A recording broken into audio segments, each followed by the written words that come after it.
lihat draftnya kanun kepemudaan yang mungkin kami inisiasi di tahun 2021 kemarin, lahir dari Komisi 4 kanun kepemudaan, kegiatan tenaga kerja pemuda, itu sasarannya. Itu bisa nanti Ibu lihat celah-celah mungkin menjadi payung hukum untuk masalah tenaga kerja. Dan sedikit ada saran dari saya, Bu, saya melihat tadi untuk rekrutmen SDM, dinas kita hanya untuk menyampaikan selebaran pengumuman-pengumuman saja.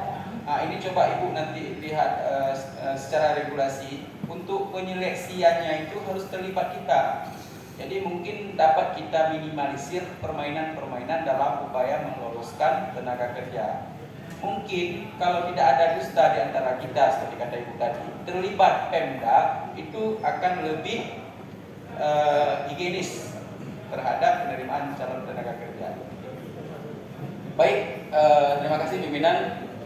Itu saran daripada saya.